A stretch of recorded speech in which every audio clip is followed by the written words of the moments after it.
28वीं आईनी तरमीम के हवाले से सियासी हलकों में बहुत चहमगोइयाँ हैं कि जल्द आने वाली और ख़ास तौर पर NFC अवार्ड को रिव्यू किया जाना इसके अंदर एक बुनियादी शर्त के तौर पर सामने आएगा। ना सिर्फ ये होगा बल्कि सिंगल नेशनल करिकुलम और लोकल बॉडीज़ इलेक्शन और इस तरह के दीगर अमूर जो हैं वो भी 28वीं तरमीम का हिस्सा होंगे।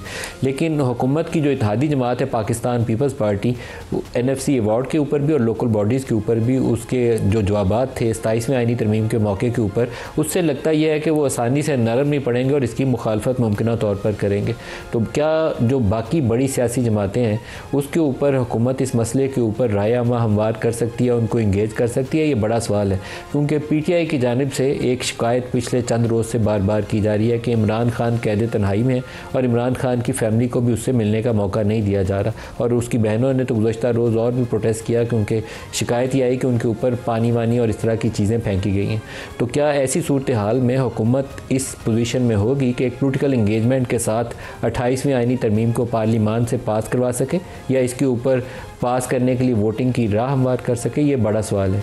इसके साथ ही MBS जो इस वक्त इंटरनेशनल इन्वायरमेंट की तरफ देखें तो MBS इस वक्त अमेरिका का दौरा कर रहे हैं और अमेरिका के दौरे के दौरान गुज़श्ता रोज़ जब वो US प्रेसिडेंट ट्रंप के साथ मीडिया से इंटरेक्शन कर रहे थे तो वहाँ इब्राहिम अकॉर्ड के हवाले से बड़ा खुल के सवाल जवाब हुआ और उनका जवाब पहले आपको सुनाई देते हैं, फिर इसके ऊपर गुफ्तगू सुनवाते हैं। सुनिए उन्होंने कहा क्या।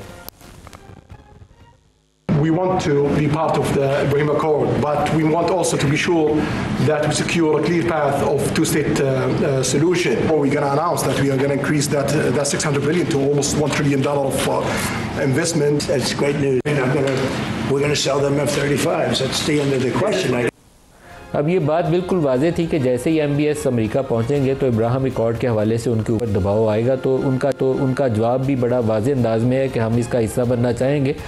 2 स्टेट जो कॉन्सेप्ट है उसके ऊपर वो अमली तौर पर पेशरफ्त चाहते हैं। तो इन दोनों इश्यूज़ के ऊपर, क्योंकि ये जो इब्राहिम अकॉर्ड है अगर सऊदी अरब के ऊपर दबाव आता है तो पाकिस्तान और इंडोनेशिया के ऊपर मुमकिन तौर पर साथ ही दबाव आएगा। तो इन दोनों सवालों का जवाब देने के लिए या दोनों टॉपिक्स को डिस्कस करने के लिए हमारे साथ मेहमान शख्सियत हैं तारिर साहब, वफाकी वज़ीर इत्तलात। तारिर साहब आपका बहुत शुक्रिया। सर, 28वीं आईनी तरमीम कब तक उसके ऊपर पेशरफ्त होने का इम्कान है? देखिए, अभी तो इस पर कोई ऑफिशियल कोई बातचीत नहीं हुई, कंसल्टेशन नहीं हुई, कोई खदोखाल, कोई मुसवदा इसका भी तैयार नहीं हुआ। ऑब्वियसली जब कोई ना कोई इस पर संजीदा गुफ्तगू शुरू होगी तो इस पर ऑब्वियसली हमारी एलाइड पार्टीज़ हैं उनको भी ऑन बोर्ड लेंगे, लीगल एक्सपर्ट से भी राय जो है इस पर ली जाएगी। मगर 27वीं तरमीम के बाद वज़ीर आज़म साहब ने भी फरमाया कि मैं MQM का जो एजेंडा है और जो उनकी डिमांड है लोकल बॉडीज़ के हवाले से वो हमारे जहन में है और हमने उसको सपोर्ट भी किया। और इसी तरह के सूबों की मर्ज़ी के बगैर NFC को उसमें रद्दबदल नहीं होगी और 18वीं तरमीम को रोल बैक नहीं किया जाएगा और एक मशावरत और एक अमल होगा इसके तहत तमाम तर जो स्टेक होल्डर्स हैं, सियासी जमातें हैं, प्रोविंशियल गवर्नमेंट्स हैं, उनके साथ एक शेर हासिल गुफ्तगू होगी। तो अभी मैं समझता हूँ बड़ा कबल अज़ वक्त है। बिल्कुल ये मीडिया के अंदर डिबेट मौजूद है कि जी आज आई कल आई, मगर अभी फ़िलहाल इस पर कोई संजीदा और फॉर्मल गुफ्तगू शुरू नहीं हुई। कोई होगी तो बिल्कुल वो आपके सामने उसको लाएंगे और उसका जो भी सेलियंट फीचर्स होंगे वो भी डिस्कस करेंगे। तारिर साहब, लेकिन 18वीं आईनी तरमीम के अंदर एक शर्त ये है, एक लाइन है जो ऐड की गई थी कि सूबों का हिस्सा जितना पहले है उससे कम नहीं किया जा सकता, बढ़ाया जा सकता है। तो अभी जो रेवेन्यू शेयरिंग मॉडल है उसमें 57.2% रेवेन्यू जो है डिविजिबल पूल से वो सूबों को चला जाता है। वफाक उसके नतीजे में कई हज़ार अरब का बजट डेफिसिट करता है जिसको हम बैंकों से कर्जा लेकर पूरा करते हैं। तो हमारे पास प्लान बड़ा क्लियर है कि हमने करना क्या है, लेकिन उसके लिए सपोर्ट मौजूद नहीं है। आपको अगर तो ये 7-8 हज़ार अरब सालाना जो बैंकों से आप कर्जा उठाते हैं इससे बचना है तो NFC को रिव्यू करना पड़ेगा। GB को आप ग्रांट देते हैं, वफाक देता है। बेनज़ीर इनकम सपोर्ट प्रोग्राम को 7-750 अरब देते हैं, वफाक देता है। AJK को आप ग्रांट देते हैं, वफाक देता है। डिफेंस के लिए पैसे हम उधार लेते हैं, बेसिकली बैंकों से और बाहर से पैसा उठाते हैं और डिफेंस उसे चलाते हैं। This is not doable. तो आपको करना तो ये है, कैसे करना है उसके ऊपर अगर आपके जहन में कोई खाका हो तो रोशनी डालिए। नहीं, देखिए, एक तो पहली बात यह है कि ये उधार वाली बात मैं एग्री नहीं करता। ये तो कोई बाइफर्केशन नहीं है कि फ़लाँ बजट उधार से जाता है और फ़लाँ नहीं जाता, तो दैट्स नॉट ट्रू। देखिए, गवर्नमेंट ऑफ पाकिस्तान के डिफरेंट हेड्स हैं, अब ये तो नहीं होता कि कहीं से उधार उठाया और डायरेक्ट जो है वो डिफेंस को दे दिया और दिफा के लिए उसको मुख्तस कर दिया, ऐसा नहीं है। डिफरेंट रेवेन्यू स्ट्रीम्स हैं, इनकम है, चीज़ें हैं, तो वो उसका एक डिफरेंट हेड्स है जिसके तहत ये बजट एलोकेट होते हैं। एनएफसी के हवाले से देखिए एक डिबेट ये भी चल रही थी और मैंने ये सुनी, एक दो लीगल एक्सपर्ट्स इस पे अपनी राय दे रहे थे कि should population be an incentive, यानी जिसकी पॉपुलेशन ज्यादा उसको ज्यादा शेयर मिले, तो इस तरह तो फिर पॉपुलेशन बढ़ती रहेगी। ये भी एक मंतक है, इससे अग्री करें डिसअग्री करें, इस पे डिबेट जरूर है।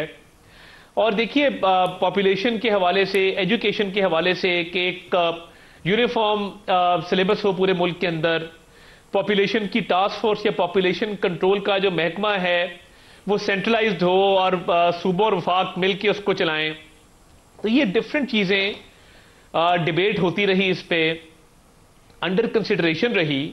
मगर जब भी एनएफसी की बात होगी, एजुकेशन की बात होगी, पॉपुलेशन की बात होगी, इसके साथ साथ लोकल बॉडीज की बात होगी, ये तमाम चीज़ें सूबों के साथ मशावरत होगी इस पे, और स्पेशली वो एलाइड पॉलिटिकल पार्टीज जिनकी सूबों के अंदर हुकूमत है, खुसूसी तौर पे उनके साथ मशावरत होगी।